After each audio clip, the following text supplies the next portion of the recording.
Welcome back to Sonava Sports, and today we're going to be doing a 2026 NFL mock draft, one that I have been recording nonstop over and over again and never being confident enough to upload since I'd say the beginning of November. But today we're going to try to get through this. Today we're going to try to do a mock draft that is worthy of being uploaded, and we're doing this right after I reacted to Daniel Jeremiah's mock draft, so that will affect some of my opinions, but not all of them, not most of them. And today I'm going to get through a mock draft that's of my own, and it'll not be my last, but certainly not the first I've tried. So yeah, with all that said, this is Sonava Sports. Let's do a 2026 NFL mock draft. All right. First overall, I think is pretty clear. This is probably the pick that we can most confidently say, as of today, late January, Fernando Mendoza. Fernando Mendoza is an incredible prospect that I wouldn't say is the best quarterback of the 2020s. I wouldn't even say is the best quarterback prospect of...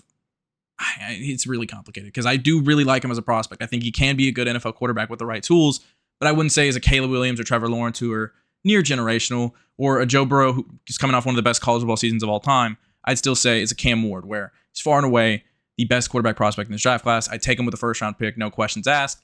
And I would still say that, yeah, he probably does struggle early. He might not have the highest upside in the world, but with the right pieces, can be a guy that you can win with. Mendoza, we watched get better every single week throughout the 16-0 season where he won the Heisman. I think he got better with dealing with pressure. I think he got better with dealing with NFL throws. I think on third down, when he wasn't relying on RPO and asked to do NFL-type plays, he was doing that. I think even some of the athletic concerns were answered in some of the run plays he had and the fluidity he had on the run. This is a player that isn't the best quarterback prospect in the world, but is still a good to great one. Number 2 overall, Jets. Arvell Reese. With Arvell Reese, it's more of a... He's such a dynamic player where the athleticism's there, the traits are there to be a really good edge rusher, but also he isn't a natural edge rusher. In college, he was used as a QB spy a lot of the time, a guy that was used in coverage, a guy that was used at right next to one of the better prospects in this draft in Sonny Styles. But with Arvell Reese, the potential is definitely there, and teams are always going to be chasing after the next Micah Parsons. And Arvell Reese has the athletic traits to definitely be that archetype of player. I'm not saying he can be Micah Parsons. Parsons made all-pro every single year of his career so far. Maybe other than his year he was hurt in Dallas for a bunch of games. Either way, Arvell Reese is a great player. And a player that I want to see used like Micah Parsons was used in his first year, where he was using coverage, he was on the line, trying to see what he's uncomfortable with and test him there, while also making him used to these reps at different positions. Arvell Reese is such a dynamic player that I'm excited to see what he can be and grow into in the NFL. And the Jets get a guy that really helps rebuild their defense at number 2 overall. Number 3 with the Cardinals. It's always going to be right tackle in this draft process for people, and that includes me. With Spencer Fano, it gives you stability at a position you haven't really had stability at in a long time. Right tackle is a major need for Arizona, and if he doesn't work at right tackle, they also desperately need guard. But if Fano works, you get a tandem of Paris Johnson Jr. and Spencer Fano, where you're really just getting things set for whoever your next quarterback is and get things moving forward. Defensive line, that was something that could be a pick here, but it's not the biggest need in the world. You signed Josh Sweat last year. You used your last 2 first-round picks on 2 interior defensive linemen. Corner, you got Will Johnson. You got a younger group of corners that you're still rotating through. Wide receiver, Marv, Michael Wilson, who broke out towards the end of last year. It's such a weird situation because this is a team picking number 3 overall. They don't even have a head coach right now. But this is a team that is still has a lot of talent all around the roster, but maybe not. It's weird. It's weird. Simple as that. Number 4 overall, we're going to take David Bailey to the Titans. With Bailey, he'd be such a good fit for what Robert Saleh does on defense, and where you put him in a 9 technique where he can just go out and get to the quarterback every single play. Bailey isn't the best run defender in the world. He doesn't have the most lower body strength in the world, but with Bailey, he was the best pass rusher in college football in 2025 and one of the better ones in 2024. Bailey is an incredible prospect that has a bunch of pass rush tools, has a deep bag, and also is really strong in his upper body.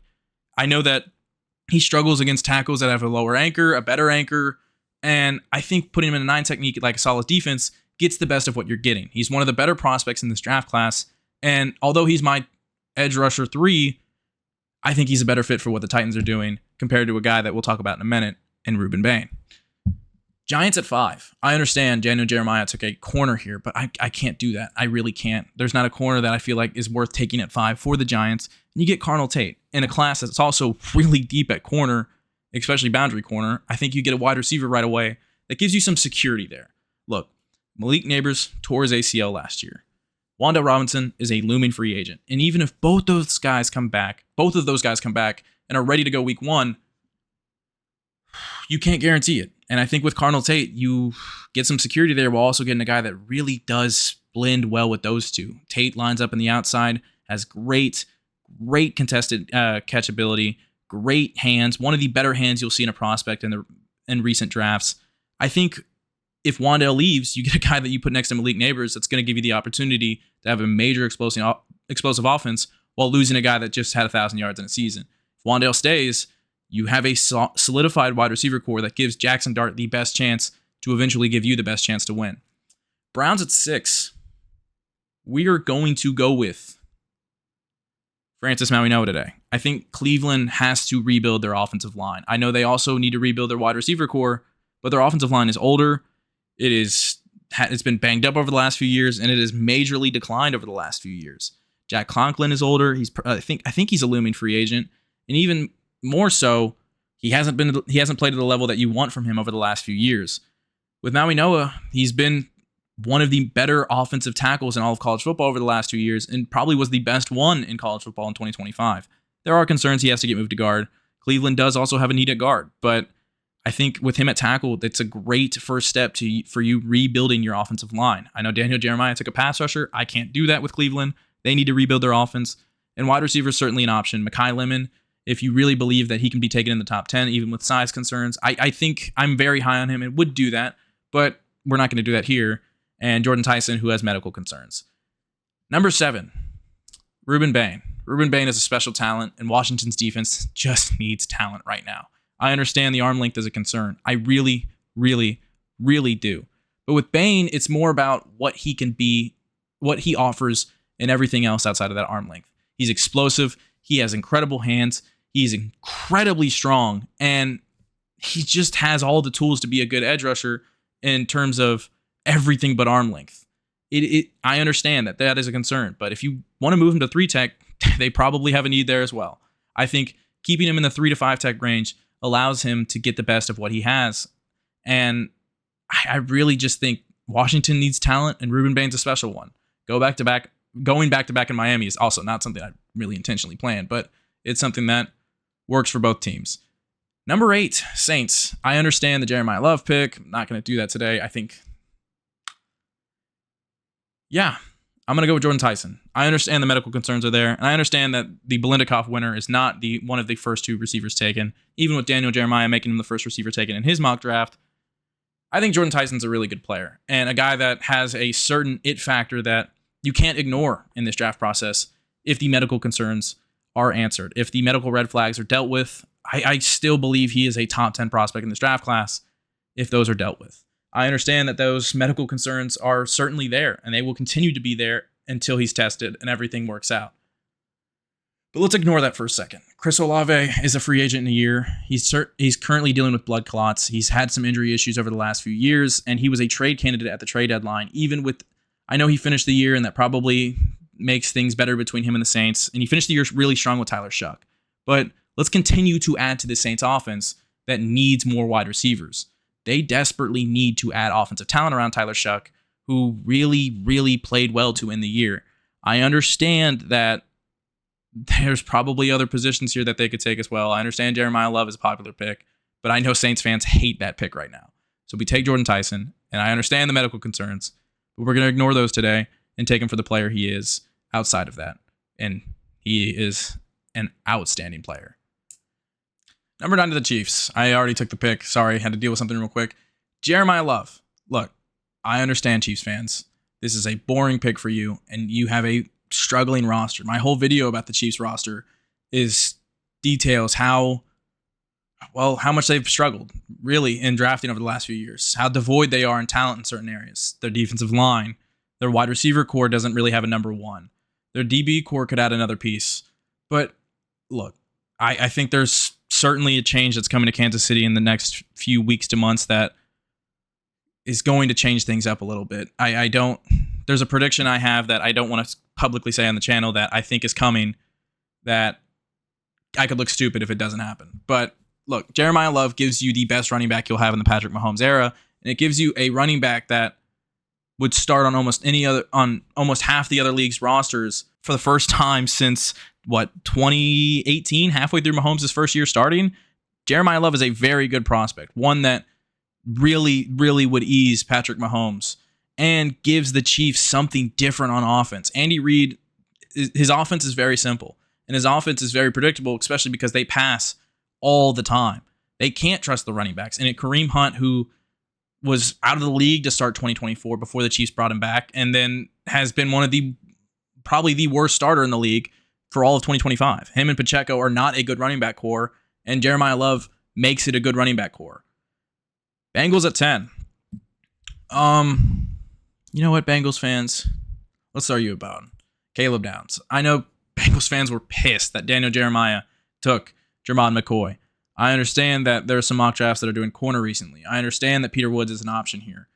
I'm going to take Daniel Jeremiah's opinion of Peter Woods and take what he says that teams are feeling about him very much into consideration here. And I'm going to take the best player in this draft, in my opinion, in Caleb Downs, who is a blue chip prospect in a draft class that is devoid of them. I think with Caleb Downs, since the moment he started at Alabama, you feel confident that that Caleb Downs is an immediate impact player at the NFL when he's draft eligible. Downs makes a bad defense better. I mean, simple as that. Downs is a special player that adds so much dynamic ability to a defense that really just needs talent.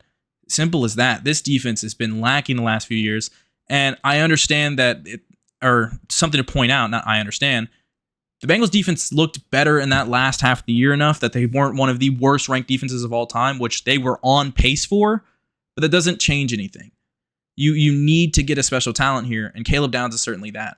Why not Peter Woods? Why not Sonny Styles? Well, they invested in linebacker last year with a 25-year-old Demetrius Knight, which I was not the biggest fan of that pick, considering they took a young project and Shamar Stewart in the first round and two completely different ideologies with those picks. And then Peter Woods here. Well, you could do it, but it's clear that some teams don't view him as a first round pick. So I went with the player that's the best player in this draft class at a position that isn't very much valued in the draft. Number 11 to the Dolphins. Well, there are some options here, but I'm going to go with Jermon McCoy. Jermon McCoy in 2024 was one of the best corners in all of college football. He tore his ACL in January 2025. You've probably heard the story. He was cleared to play in November 2025, but him and Tennessee agreed it's best if he sits out. Just sits out the rest of the year, doesn't play, doesn't risk injury, and allows him to get ready for the NFL draft in April. Well, he'll be a year and a half removed when training camp starts in July. I think with Jermon McCoy, you have to look at him and say, the talent is there. One freak injury happened in January 2025, and it doesn't write him off as a player. He's still a first-round caliber talent and one that would really help out a rebuild for Miami's defense, or their DB core, really. They need to add pieces to their corner spot, and Jermon McCoy is a great first piece to do that. Number 12 to the Cowboys. We're going to take Sonny Styles here. I think for Dallas, there's two players that you really hope fall to you. Sonny Styles and Caleb Downs. You're in a tricky spot at number 12. There is a lot of teams that are going to look at these two in the top 10 and really contemplate taking two guys at the two least valued positions on defense.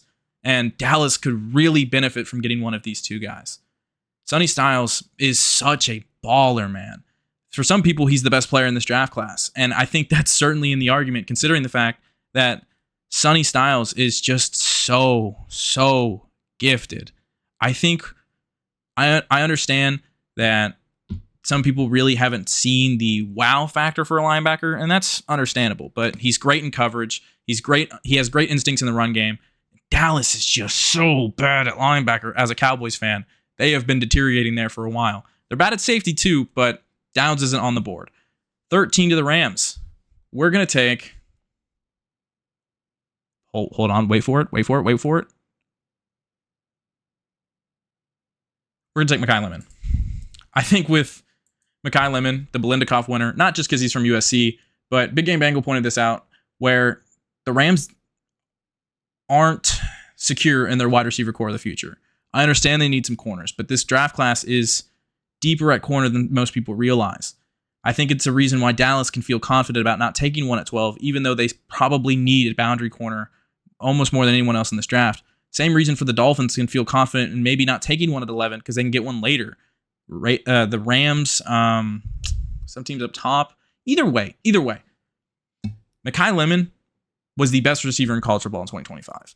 He is special, a guy that was written in at the beginning of the year as a guy that could rise up to the top, and he did just that. There are some size concerns. He is a smaller wide receiver. That is 100% the case, but he has great hands, one of the better hands you'll see. Not as great as Cardinal Tate, but almost right there with him. A guy that really is just a playoff caliber wide receiver when you watch him. A guy that is going to be special at the NFL level and sees the weaknesses of a defense as well as good as a quarterback. He is so good, man. I love Mekhi Lemon. Number 14, Ravens. Okay, well, we're going to take Keldrick Falk. Falk has a dynamicness to him that probably will leave him like a tweener like Ruben Bain, where he'll get used in the 5-tech, the 3-tech, and is a heavier guy. But he also has such an incredible NFL build where the build is there. The physical profile is 100% there. He just has to put the pieces together. He was a good pass rusher in 2024, having 9 sacks. 2025, he was not a good pass rusher, and it makes him a very complicated prospect in general, and one where people are going to contemplate whether or not he can be good at that at the NFL level and a full-on pass rusher. But he's also an incredible run defender, and he was used all over the place for Auburn in 2025, and I think it just limited what he could really be. I think with Keldrick Falk, you say, we can combine these traits he has, combine these years of traits, and turn him into a good edge rusher. And one that this is a position and an archetype of player that Baltimore has valued over the last few years. I know they also like thinner pass rushers, but we're going to go with Falk here and move on. Tampa Bay, I went with Cassius Howe. Look, Daniel Jeremiah, the second he took him, gig him, first of all, shout out Texas A&M.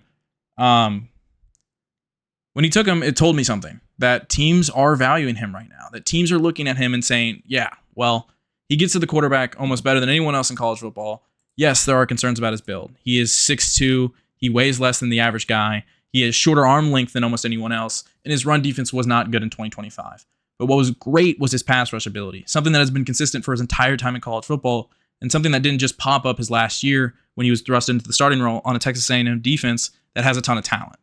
I think with Cassius Howe, you look at him and say, this guy has an experience at Bowling Green where he was one of the better pass rushers in the country, transfers to Texas A&M in a rotational role in 2024, is a good run defender while also getting pressures here and there, getting to the quarterback for 4 sacks, and then gets a starting job again in 2025 on an SEC team that only lost 1 game in the regular season and has 12 sacks.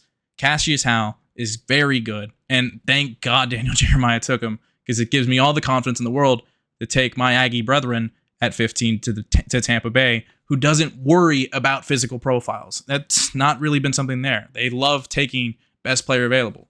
Jets at 16. Mansour Delane comes off the board. Why didn't I take him sooner? Daniel Jeremiah had him at 5. Well, look, he doesn't have the best physical profile in the world. He's a very good man corner that broke out his last year in college. He probably, going into the season, he was viewed as a 2nd to 3rd round pick. That doesn't outweigh how good he was in 2025. He was very good for LSU and one of the key pieces for a team that was really up and down in 2025. But for LSU, he was special. He's a good run defender. He's incredible in man.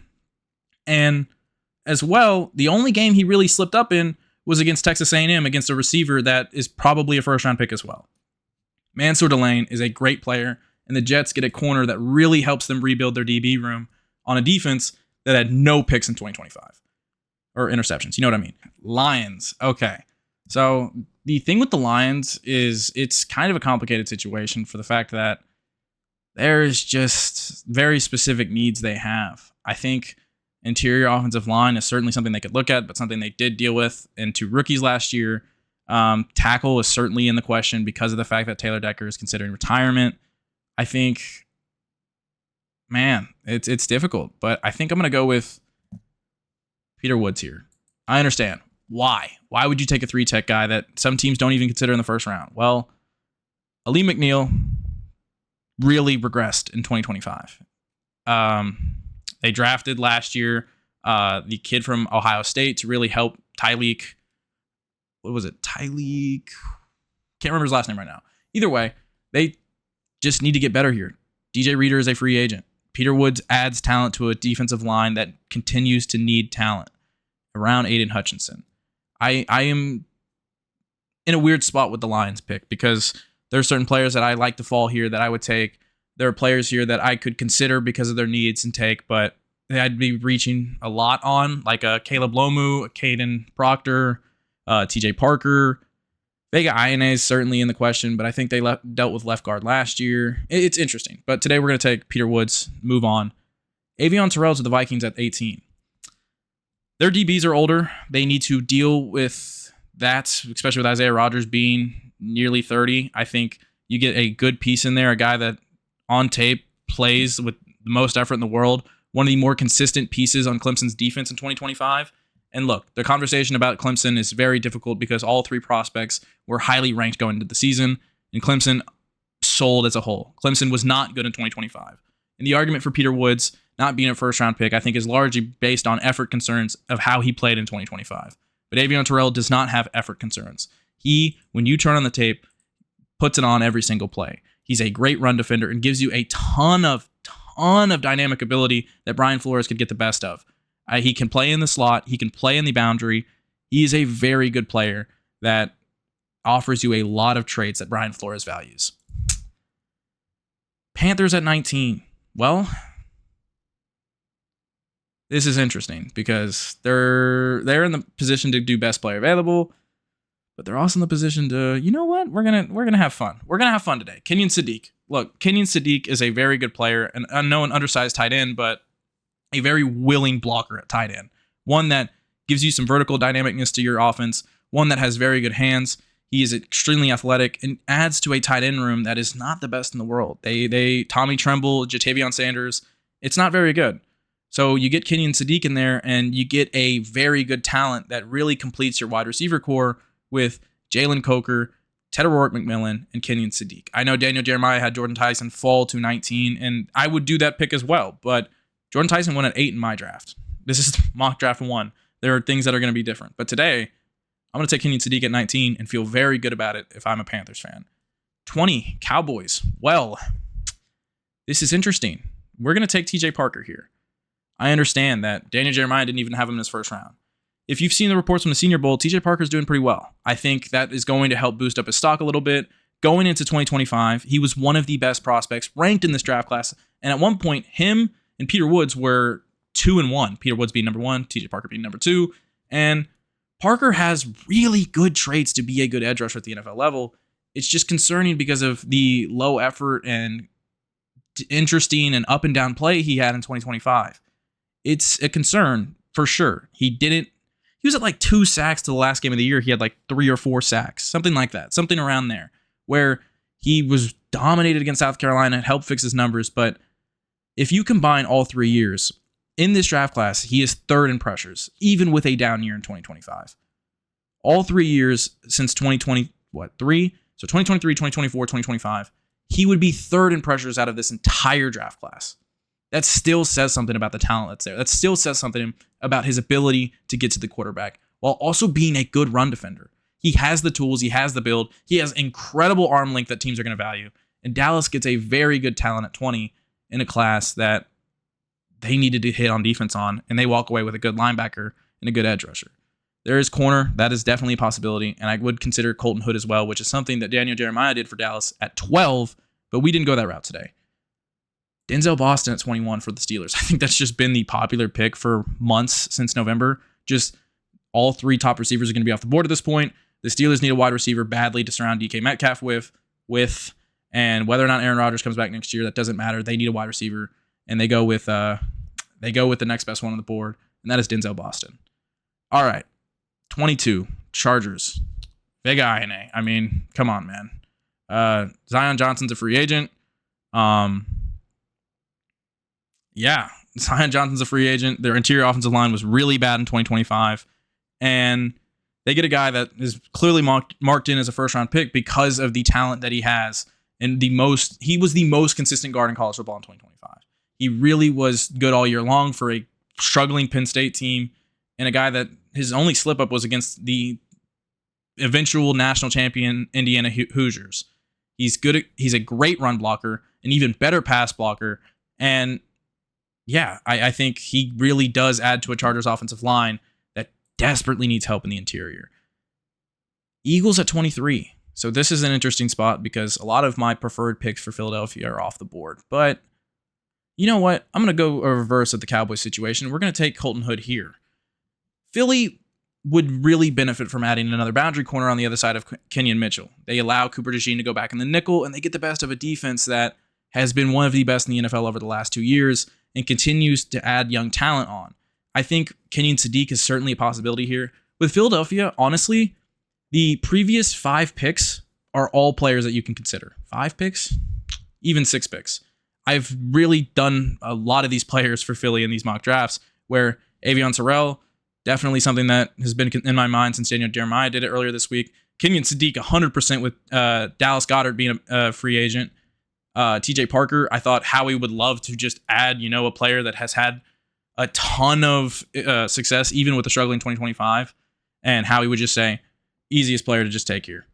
Denzel Boston, because of the rumors of eventual A.J. Brown trade, and then also the fact that Vega INA could really help with their interior offensive line, which was not to the level they wanted it to be in 2025. Cleveland at 24. So we're going to take Caleb Lomu here and walk away from the first round with 2 players that just really make you better on the offensive line. DeJuan Jones is not their future at left tackle. I'm going to tell you that right now. Or right tackle. Francis Maui-Noah and Caleb Lomu have the potential to be that. Lomu was not the best run blocker in 2025. He wasn't. He was a very good pass blocker, and his game, just like his teammate in Spencer Fano, wasn't to the level you wanted it to be in 2025, but still was good enough that you can walk away from the first round feeling confident that you took a player caliber of a first round pick. Because 2024, he was stellar. And even in 2025, even if he wasn't perfect, he was still good. I think this is a player that really does help you just solidify your tackle spot for the future, and you walk away with a great rebuild for your offensive line. I know it's boring to do this, but offensive line's boring. And boring is best, honestly. Okay, so for the Bears, I took Caden McDonald. Look, the Bears need talent on their defensive line, and Caden McDonald immediately brings that to their defensive line. I understand that they do have some complications with Grady Jarrett not being a contract they can get out of going into next year, and he didn't offer much this past year, and you're paying him a lot of money right now. And they also have Gervon Dexter, who will definitely be a starter going into next year. But look, Caden McDonald brings you immediate, young, and solidified talent on your defensive line that you've needed for a while. They don't have the top talent on their defensive line, and there's not an edge rusher here worth taking. Are there other options they could consider taking here? Look, yes, there is 100% another player that they could consider taking here. Hold on 1 second. There we go. There's my mouse. Sorry. Yeah, I think KC Concepcion's definitely an option considering if they traded DJ Moore, which is certainly in the possibility here. They could look at solidifying their left tackle position with Theo Benedict probably being out for most of next year and him having a serious injury, a patellar injury that not a lot of guys come back from. And then there's also the possibility of like Caden Proctor or Monroe Freeling. Give them some flexibility there. CJ Allen with them maybe moving on from certain guys. This is the difficult part of mock drafting now because of a lot of moves haven't been made yet. But before going to those moves, I'm going to say Caden McDonald because I really think that's a good fit here. Bills at 26, KC Concepcion, because I love KC Concepcion, gig him, and I think he just adds a fun part to the Bills offense. I saw someone recently say, I need to stop seeing KC Concepcion to the Bills on a mock draft I saw, and I can't do it. I can't escape it. I love this pairing. He's fast. He's fun in the screen game. He's great with the ball in his hands, and he does get downfield. I know people say there's an issue with drops, but I think the drop number isn't that concerning.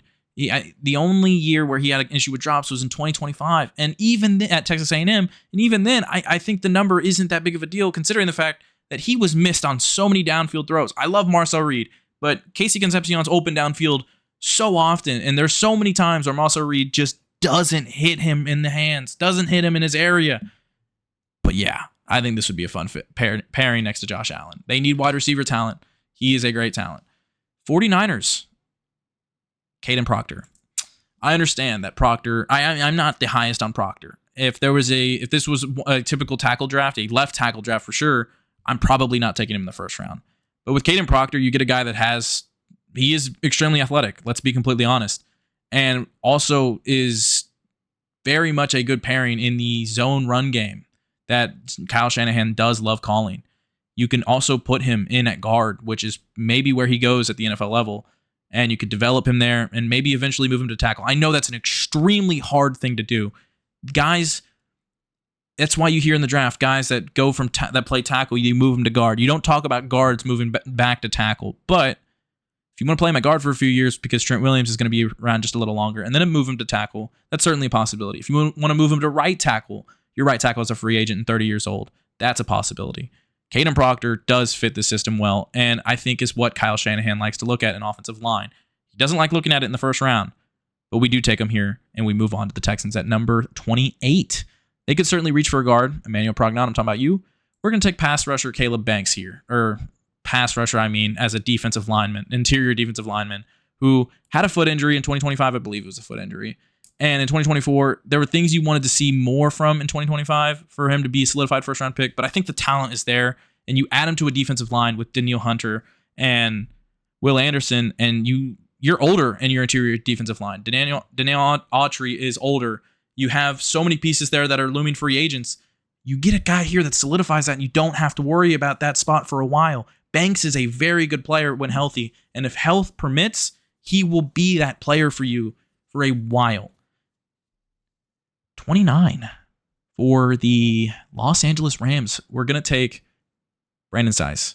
I think Brandon Seiss was one of the only consistent parts on South Carolina's defense for the entire year. I know he struggled against Texas A&M, but all of South Carolina struggled against Texas A&M in that second half. Gig him again. With Brandon Seiss, you get a player that just gives you some stability here. You have, 3 looming free agents at corner possibly? You have guys that are older. You've been rotating that position for years now. You've never really had a solidified corner in the Sean McVay era, but you get that here. Now that you're getting first-round picks again, you can use one of them on a receiver, and you can use the other one at corner, and you have some stability there and don't have to worry about that for a little while longer. Patriots at 30. I think this is where you can take Akeem Mesidor.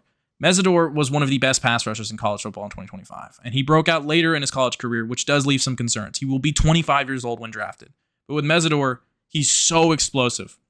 He's so powerful off the line of scrimmage that you have to consider a first-round pick here. And it's a later first-round pick for a team that would love to just add offensive line talent, and a team going to the Super Bowl. This isn't even the right draft order, but we'll ignore that today. I would still take him at 31 or 32. You're taking him for a team that is in a Super Bowl window now. And he certainly adds that, talent right away fit that you are looking for. Broncos at 31. We have 3 Georgia players still on the board, but we're going to take a CJ Allen, who gives you stability at your last defensive position that really needs it. I think with your linebacker core, Dre Greenlaw, Alex Singleton, they're older, they've dealt with injuries, and CJ Allen comes in, is a very good run defender, and is decent enough in coverage that you can feel confident in him being there. This team would very much benefit from just getting a young, talented piece in the linebacker core and just feeling confident enough to move forward. Certainly they can consider receiver, but we're not going to do that today. Number 32, Seahawks. Keith Abney. Probably the most consistent corner in college football in 2025. Very good player, and a player that has been healthy for his entire career and given Arizona State at least one major piece of talent across the board.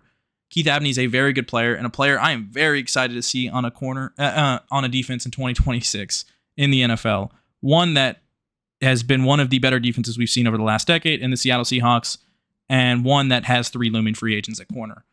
All right. I hope you enjoyed the mock draft. We'll do more as the draft season goes on. Love you all. This is Sonava Sports, and I will catch you next time.